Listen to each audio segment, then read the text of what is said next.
Assalamualaikum warahmatullahi wabarakatuh. Terima kasih ya. Waalaikumsalam Waalaikumsalam warahmatullahi warahmatullahi wabarakatuh. wabarakatuh. Bapak-bapak, Baik, terima kasih ya sudah datang semua tim anomali kita Pat Ketupat.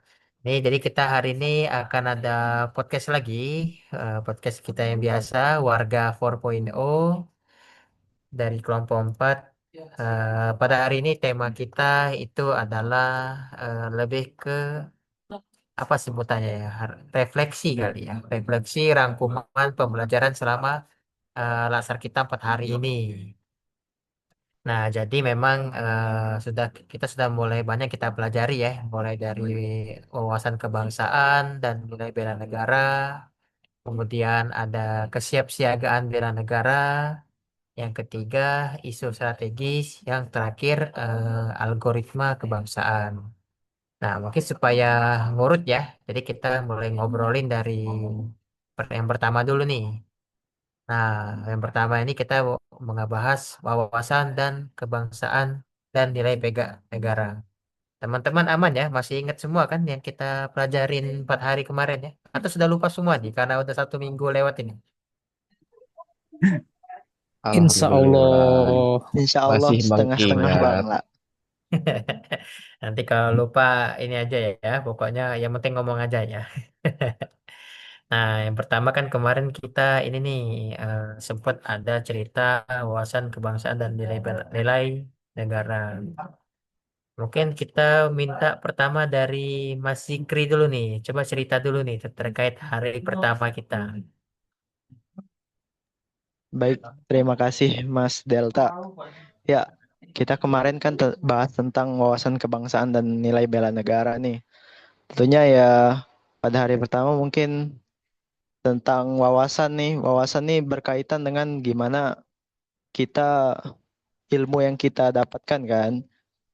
Tentunya untuk dapatkan ilmu itu kita harus didapatkan dari cara berkomunikasi yang baik. Untuk dapat cara komunikasi yang baik ini tentunya dari waktu ke waktu itu berbeda-beda cara berkomunikasinya. Atau dari kita lihat aja dari zaman dulu itu orang berkomunikasi itu dengan cara gimana sih? Kayak misalkan informasi itu didapat dari mulut ke mulut. Kalau sekarang kan udah beda lagi. Sekarang informasi itu kita dapat hampir dari setiap sosial media yang kita peroleh nih, misalkan Instagram atau X atau di YouTube dan lain sebagainya. Dan juga dari berdasarkan media-media tersebut tentunya kita dapat berbagai macam wawasan kebangsaan nih. Mulai dari info yang tentang teknis maupun info-info berita dan segalanya. Nah, dari situ, dari platform-platform tersebut, kita tentunya mendapat banyak sekali informasi yang bisa jadi informasi ini benar ataupun salah.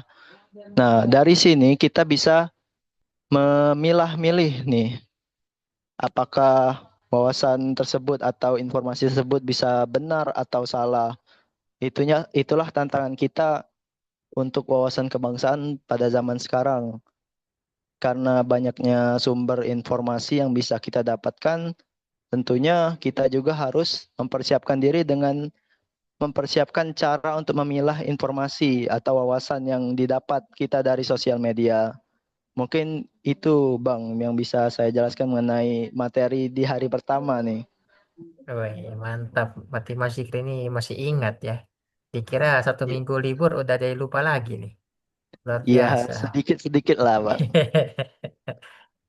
Oh iya, berarti ini dari Mas Zikri terkait komunikasi ya, bahwa memang dulu sebelum era sebelumnya dari yang zaman merpati, kirim surat, hingga sekarang informasi itu gampang masuk ya. Jadi kita emang harus, terutama sebagai pribadi masing-masing, emang harus bijak dalam menerima informasi, karena memang ada yang hoax, ada yang benar, ada yang juga benarnya setengah-setengah. Jadi emang harus pandai dalam filter-filter ya.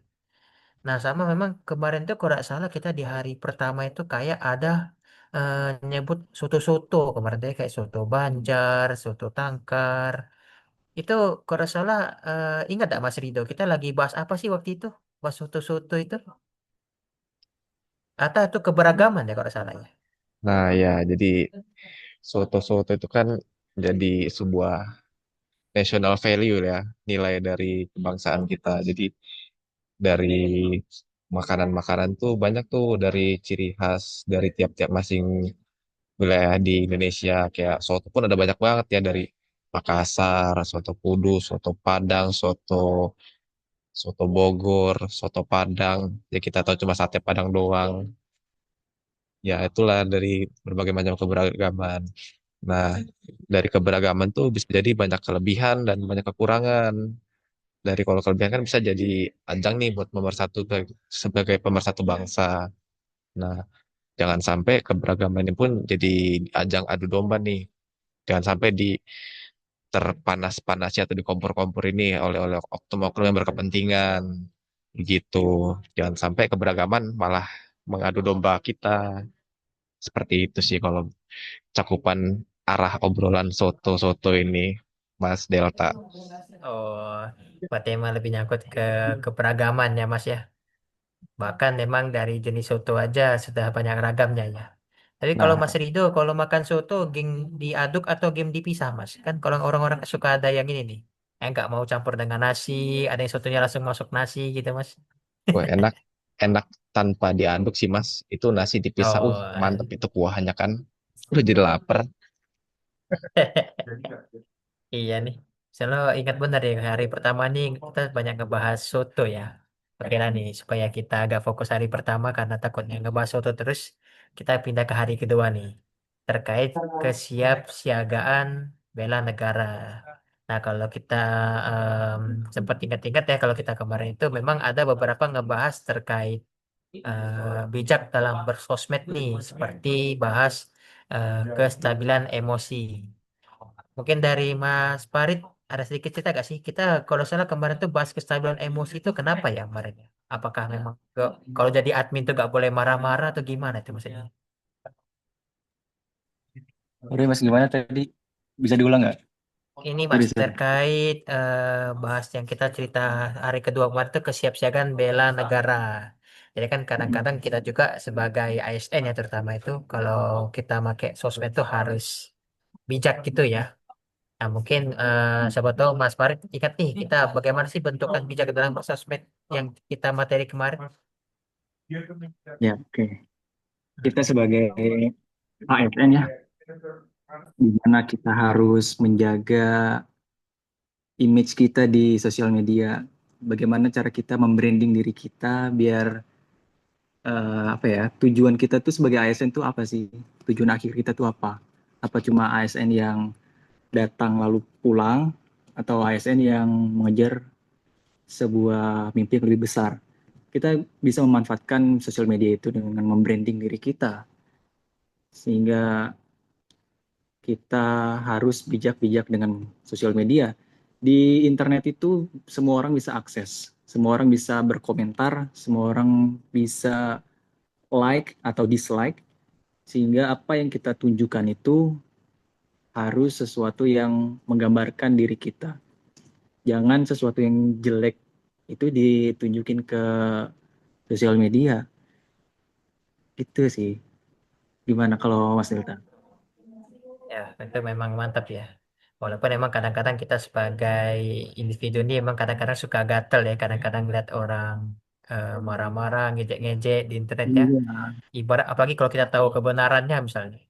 Misalnya orang Oh iya, bilang, oh PU enak nih, gaji gede 200 juta. Padahal kan kita gak segede itu ya.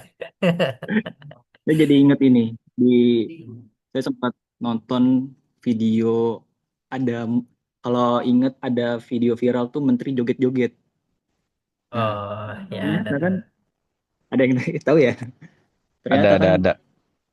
itu kan sebenarnya bukan mereka bersenang-senang di atas penderitaan kan. Karena setelah dicari kebenarannya, mereka jadi semacam pengisi acara di acara tersebut karena adanya efisiensi kan. Sehingga orang-orang netizen ini tuh gampang sekali disulut gitu emosinya dengan informasi-informasi yang tersebar di sosial media sehingga harusnya di mana kita tuh harus memberikan penjelasan-penjelasan yang bisa diterima oleh masyarakat sehingga masyarakat itu nggak salah paham gitu. Ya, betul tuh. Karena memang PR kita sebagai ASN ini banyak juga ya. Karena memang kayaknya citra pemerintah di mata masyarakat ini kayaknya memang agak sedikit minus ya atau kurang ya. Ya, Ya ditambah lagi memang kadang-kadang media juga sengaja tuh ada berita yang bisa hmm, ngegoreng PNS dikit langsung suruh bener naiknya. Misalnya gaji pokok naik 3% misalnya atau apa berita hmm, kemarin tuh, oh itu langsung rame bener tuh di internet. Padahal kalau kita iya, itu iya, angkanya paling cuma naik berapa puluh ribu, 30.000, iya, tapi itulah. ributnya ngeri bener ya. Nah itu kita sebagai seni memang mau gak mau memang harus ini ya, bijak menjawab ya. Walaupun memang mungkin tangan teman-teman gatel kali, gemeteran ya, gemeteran marah kali ya, bukan gemeteran takut ya. Iya, Tapi ya mau gimana lagi ya, emang karena emang harus profesional ya. iya. Soalnya Oke, netizen kan itu kan enak. iya benar sih Mas. Oke, terus selain kita kemarin sempat belajar terkait si bijak dalam ini ya, berhubungan dengan masyarakat, dan juga kemarin menghadapi ada seperti ngebahas isu strategis tuh. Kalau ada salah kita sempat juga kemarin disuruh mencari salah satunya itu isu yang masih isu lagi maaf, kebijakan yang berumur jagung. Ini merupakan kebijakan yang mungkin muncul sebentar, namun tiba-tiba langsung turun lagi. Kalau nggak salah, itu sempat dikerjain tuh oleh dibantu Kak Dika tuh. Itu gimana ceritanya Kak Dika kemarin yang kebijakan berumur jagung? Kalau nggak salah kemarin kita ngerjain ini ya, yang isu PNS diundur kalau nggak salah kemarin itu. Iya, benar sekali Mas Delta. Kemarin kita bahasnya itu ya, kebijakan-kebijakan yang dibuat pemerintah, dikeluarkan, kemudian hanya sebentar, kemudian langsung diubah kebijakannya kan. Ini kan menandakan seperti ada eh, tidak tidak percaya diri ya pemerintah mengeluarkan aturan, diprotes oleh rakyatnya, langsung diubah kembali kan. Ini juga mengakibatkan keter ketidakpercayaan terhadap publik. Dan bahkan kita sendiri merasakan itu kan, di mana ketika kita lulus sebagai CPNS kemarin, peraturan pertama kita itu bakal diangkat pada bulan Maret, Oktober, maaf. Kemudian muncul gejolak di masyarakat dari CPNS sekalian, kemudian berubah gitu kan. Nah, ini kan membuat masyarakat jadi bingung mengapa pemerintah sering berubah-ubah seperti itu kan. Nah, menyambung tadi dari Mas Zikri sama Mas Farid tadi kan masalah penggunaan medsos juga seru bener sih Mas. Kita juga kan banyak dikasih contoh kayak bukan cuman kita pemerintah yang harus bijak menggunakan medsos ini kan, tapi seluruh masyarakat Indonesia kan. Kita dikasih contoh anak-anak SMA yang eh, sulit menghitung pembagian ya. Bener nggak sih? Oh ya, perkalian kemarin ya, Iya, Iya, penggunaan iya, ini kan betul. pembagian.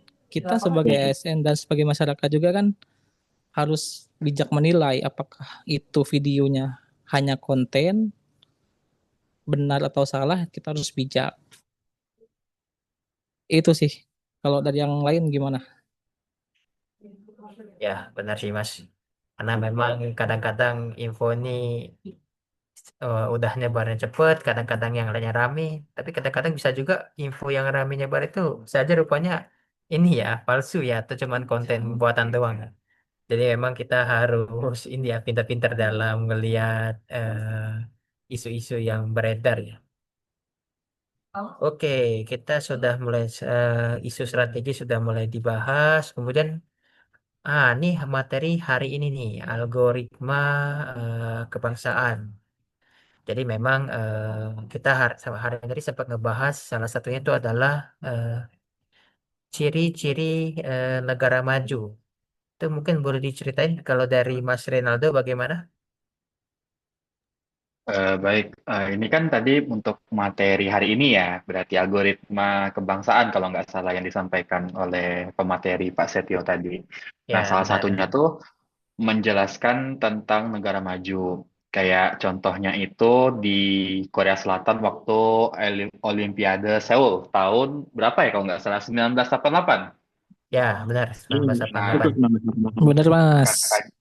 Nah, katanya tuh kan waktu itu memang kita belum lahir kan, tapi seenggaknya kita udah tahu ceritanya tuh kayak mana. Nah, katanya tuh orang dari negara-negara lain tuh pada eh, break atau maksudnya lagi bersantai tuh di samping sungai, sungai Sungai Han ya kalau nggak salah. Nah, di Sungai Han itu sebenarnya itu tuh kalau menurut kita pribadi ya kayak sengaja sebenarnya tuh pemerintah sana tuh menunjukkan Sungai Han karena mereka merasa oh kita ini udah maju loh, sanitasi kita udah bagus dan biar dunia tahu karena kan Korea itu juga negara Korea Selatan ya khususnya itu kan negara baru kan maksudnya baru merdeka gitu. Di samping mereka baru merdeka, mereka udah bisa menjadi negara maju dalam waktu yang secepat itu gitu. Jadi menunjukkan kayak dari hal-hal kecil dari semisal kayak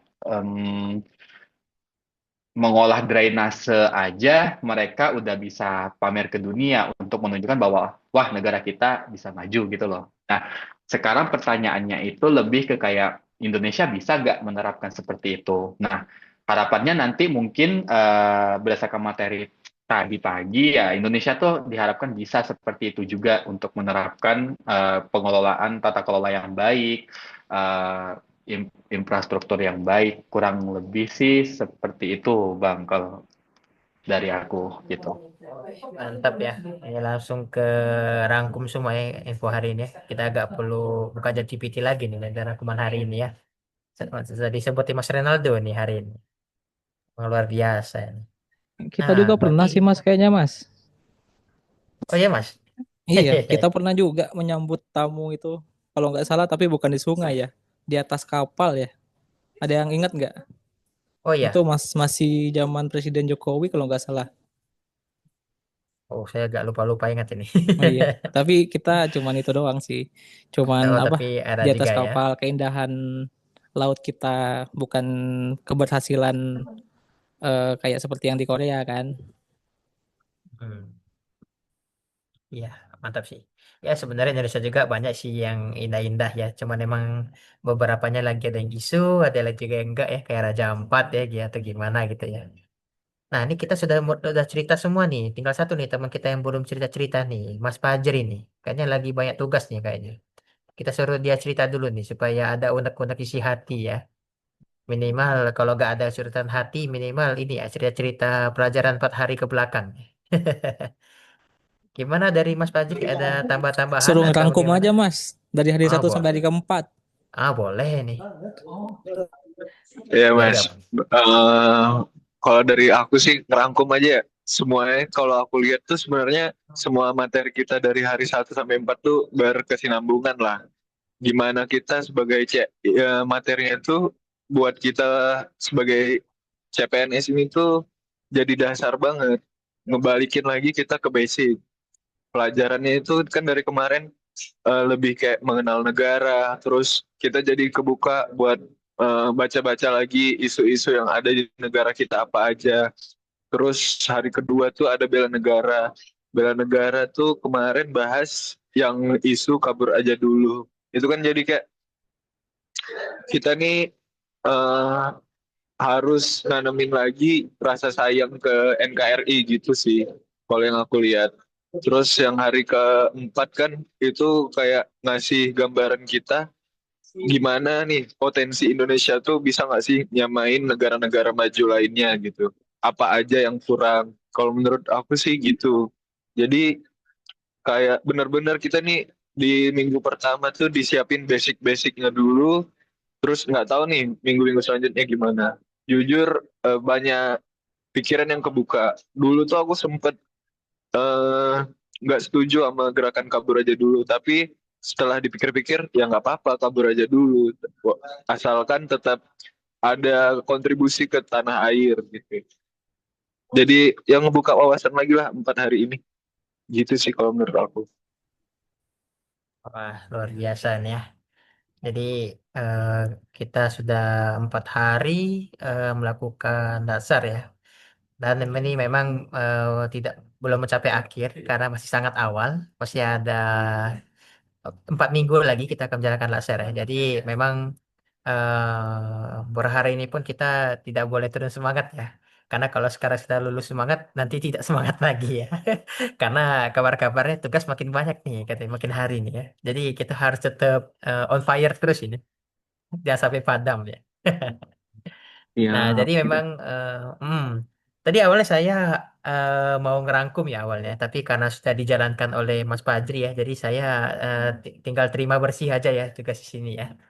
Jadi ya memang beginilah laser kita jalani selama 4 hari ya. Memang sudah banyak yang dibahas, dipelajarin, bahkan dalam bentuk ini ya, tugas, materi, dan segala macam. Baik dari wawasan kebangsaan dan nilai bela negara, kesiapsiagaan bela negara, isu strategis, dan algoritma kebangsaan ya. Ya, ini baru 4 hari nih, baru ringkasan 4 hari aja sudah banyak ya ringkasannya ya. Udah lewat 20 menit nih ngebahasnya. Gimana kalau nanti kita disuruh buat ringkasan selama laksar 1 bulan penuh tuh. Mungkin nanti podcastnya bisa jadi 1 hari kali ya kayaknya ya.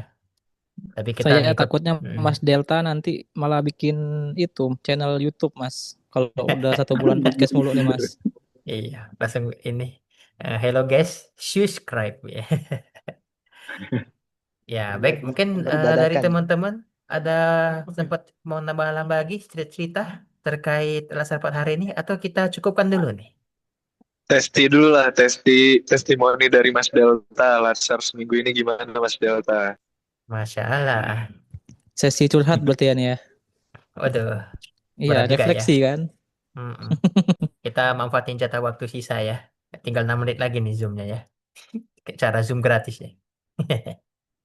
Ya, untuk Jangan pengalaman. dibuka, Mas. Ketahuan. malah buka kartu.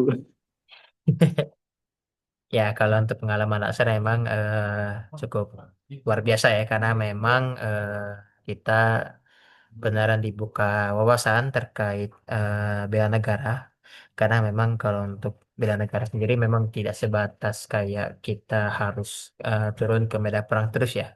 Ternyata bisa dari kita sendiri, dari hal-hal kecil seperti disiplin, rajin mengemban tugas, pengembangan diri, dan berbagai hal ya, banyak lah intinya ya. Dan memang kita juga selain diajarkan bagaimana cara sikap membela negara, kita juga diminta bagaimana profesional dalam berhubungan dengan pihak lain. Pihak lain ini bisa banyak arti, seperti dengan kolega kita sendiri, rekan kerja, atasan, masyarakat, bahkan orang-orang umum ya. Karena memang meskipun kita hanyalah sebatas pribadi satu orang, tapi ketika orang luar mana kita, yang dipandang itu bukan deltanya ya ibaratnya, tapi PU-nya atau PNS-nya. Jadi ketika kita ada suatu isu atau masalah, yang orang angkat itu biasanya salah satu CPNS PU melakukan. Nah, padahal yang salah kan bukan CPNS-nya, tapi kita, sayanya ya. Nah, itulah memang beban berat yang kita tanggung ya masing-masing sebagai ASN ya. Oke, mungkin untuk cerita kita sudah ini ya sudah kebagian semua ya, sudah kebagian untuk cerita-cerita bagaimana refleksi selama 4 hari laksar ini ya. Jadi mungkin kita coba akhiri dulu untuk podcast Warga 4.0 pada hari ini. Ya, terima kasih banyak ya untuk kakak-kakak semua yang sudah hadir. Semoga tidak kapok dan tidak boleh kapok karena podcast ini bukan podcast yang terakhir. Masih banyak podcast-podcast yang selanjutnya dengan tema-tema yang berbeda tentunya ya. Jadi nanti kita akan kembali pada podcast selanjutnya. Nah, kita hari ini belum jargon. Nah, jadi kita supaya gak lupa ya sama jargon kita sendiri ya. Ya, masalah gerakan bebas ya, sesuai keyakinan masing-masing ya. Nah, nanti saya ingatkan lagi ya. Nah, jargon kita itu tampang baby face, kerja ekspres, hasil tuntas, insya Allah berkah. Ya. Oke, siap kawan-kawan? Siap, siap. Siap, siap, siap. Oke, kita mulai ya. Ut. 1, 2, 3. Tampang baby Tampang Tampang baby baby face, face, face, kerja kerja kerja ekspres, ekspres, ekspres, hasil hasil hasil tuntas, tuntas, tuntas, insya insya Allah insya Allah Allah berkah. Insya Allah berkah. berkah. Amin. Amin. Tepuk tangan dulu. Nih udah Amin. mulai lesu semua nih Mas. Iya, udah mau asar ya. Oke, kita tutup ya. Assalamualaikum warahmatullahi wabarakatuh. Waalaikumsalam Waalaikumsalam Waalaikumsalam warahmatullahi warahmatullahi warahmatullahi wabarakatuh. wabarakatuh. wabarakatuh.